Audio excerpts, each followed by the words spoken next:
이번 시즌에는 가치를 만들어낸 사람들과 기업을 살펴보려 합니다. 그 사람들은 바로 부자들과 대기업이죠. 첫 번째 인물은 바로 빌 게이츠입니다. 과학의 발전으로 컴퓨터가 점점 소형화됩니다. 그리고 이제 집에서 작동시킬 수 있을 정도가 되었죠.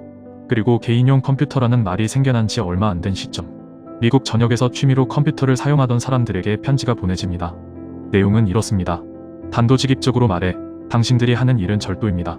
여러분은 좋은 소프트웨어가 만들어지지 못하게 방해하고 있습니다. 1976년 2월 21살에 대학을 다퇴한 빌 게이츠가 쓴 편지였죠. 당시의 컴퓨터는 괴짜들의 취미생활로 여겨졌고 소수의 사람만이 사용하는 기기였습니다. 그래서 취미를 공유하듯 각자가 만든 프로그램을 서로 공짜로 공유하는 게 당연하던 시절이었죠. 마치 요즘 사진 동호회에서 자신이 찍은 사진을 공유하듯 말이죠. 그래서 자신이 만든 프로그램을 복사해서 쓰던 사람들에게 빌 게이츠는 저런 편지를 보낸 겁니다. 빌 게이츠는 소프트웨어가 지적 재산이 될 수 있다고 생각했었던 거죠. 빌 게이츠는 그 당시 소수가 하는 코딩이 취미가 되지 않기를 원했습니다. 그는 그 당시 취미처럼 보이는 코딩이 재산이 될 수 있다는 걸 알았습니다. 그래서 자신이 하는 코딩의 가치를 보상받아야 한다고 생각했습니다. 돈으로 말이죠. 그렇기에 서로 코딩을 무료로 공유하는 문화를 없애야 한다고 생각했습니다. 자신이 코딩하고 그 대가를 정당하게 보상받는 것이 자신을 위해 또 코딩이라는 산업을 위해 중요하다는 것을 21살의 청년은 알고 있었습니다.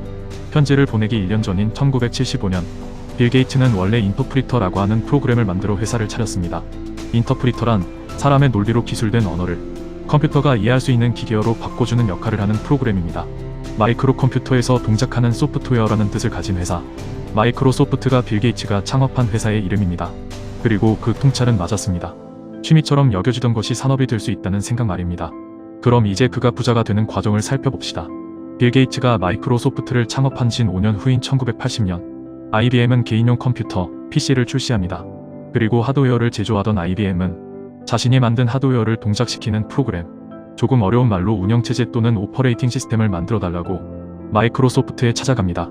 그리고 우여곡절 끝에 컴퓨터의 하드웨어는 IBM이, 그 운영체제는 마이크로소프트가 만들겠다는 계약이 체결됩니다. 그 운영체제는 MS-DOS라는 이름으로 발전되었죠.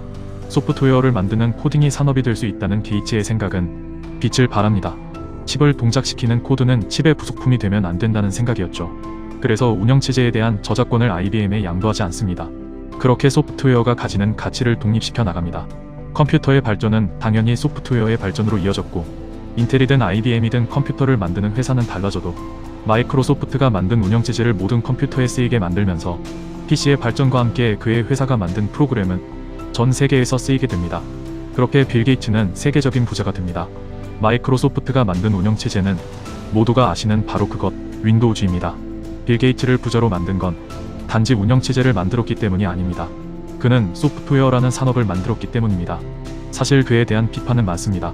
첫 번째 운영체제인 86도스도, 그림 형태로 컴퓨터를 운용하는 형태의 윈도우즈도 사실 이미 있었던 기술을 살짝 변형한 것에 가까우니까요.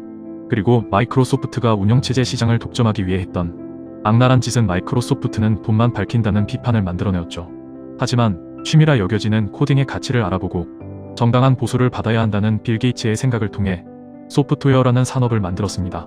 정당한 보수가 생기니 당연히 전문적으로 하는 사람들이 등장하게 되고 소프트웨어 분야는 크게 발전합니다. 수많은 사람이 직업으로 소프트웨어 개발을 하게 되고 또 전문성을 갖추게 되며 소프트웨어는 양과 질적인 면에서 모두 좋아집니다. 그리고 그 소프트웨어는 현대에 누리는 편리함을 만들어내었죠. 빌 게이츠는 코딩이라는 기술을 단순히 누군가의 취미도 아니고 또 어떤 산업의 부속품이 아니라 독립될 수 있고 보상받을 수 있는 산업으로 만든 장본인이라는 것을 우리는 기억했으면 좋겠습니다. 그래서 지금 우리가 무심코 흘려보내는 많은 가치를 주의 깊게 살펴보았으면 좋겠습니다. 소프트웨어 산업을 만든 빌 게이츠가 그랬듯 말입니다. 정리하겠습니다. 빌 게이츠는 당시 취미라 여기던 코딩이 돈이 될 수 있다고 생각했다. 빌 게이츠는 부속품처럼 여겨지던 소프트웨어를 하드웨어 산업으로부터 독립시켰다.